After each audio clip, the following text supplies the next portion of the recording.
जय श्री राधे। रामधारी गुप्ता, खंड 2, प्रतिलेखन संख्या 94, गति 80 शब्द प्रति मिनट। प्रारंभ करें।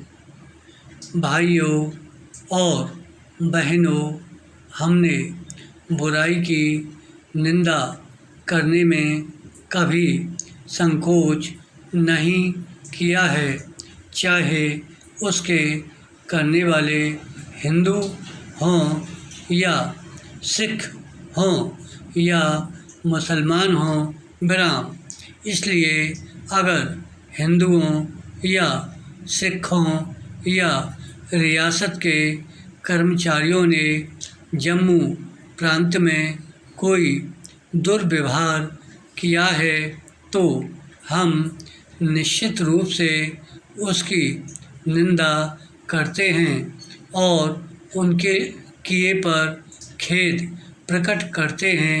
लेकिन मेरे सामने जम्मू सूबे के 95 गांवों की एक विस्तृत सूची है जिनका पाकिस्तान से आए आक्रमणकारियों ने विध्वंस किया है। भिंबर जैसे एक काफ़ी बड़े कस्बे को लूटकर उसे ध्वस्त कर दिया गया है और भी कस्बों पर घेरा डाल दिया गया और पुंछ और मीरपुर के इलाकों के काफ़ी बड़े हिस्से आज हमला करने वालों के अधिकार में हैं। क्या यह इस बात का संकेत देता है कि कश्मीर की ओर से पश्चिमी पंजाब पर आक्रमण हुए ब्राह्मण? इससे क्या यह नहीं प्रकट होता कि पश्चिमी पंजाब से कश्मीर रियासत में बराबर संगठित हमले होते रहे हैं? इन हमला करने वालों के पास नए से नए ढंग के आधुनिक हथियार हैं ब्राह्मण। यह कहा गया है कि आग फेंकने वाले अस्त्रों का भी प्रयोग हुआ है और उनके पास एक बिगड़ा हुआ टैंक भी पाया गया है ब्राह्मण। इस समय के आसपास कश्मीर रियासत ने हमसे हथियारों की मांग की। हमने इस विषय में कोई जल्दी नहीं की। हालांकि हमारे रियासती और रक्षा मंत्रियों ने मंजूरी दे दी थी, तथापि वास्तव में कोई हथियार भेजे नहीं गए ब्राह्मण। पैरा 24 अक्टूबर की रात को पहली बार कश्मीर रियासत की ओर से भारत में मिलने की तथा सैनिक सहायता की प्रार्थना की गई ब्राह्मण।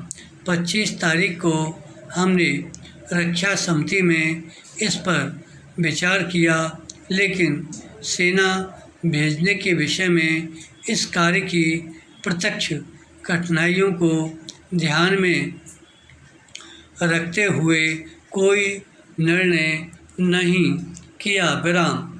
26 तारीख को सवेरे हमने इस मामले पर फिर विचार किया ब्राह्मण।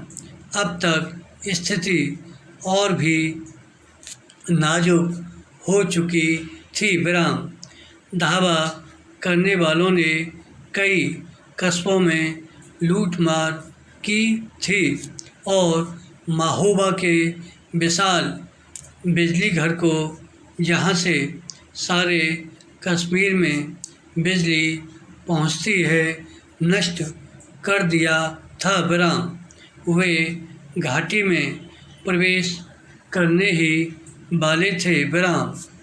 श्रीनगर और सारे कश्मीर का भाग्य अधर में था।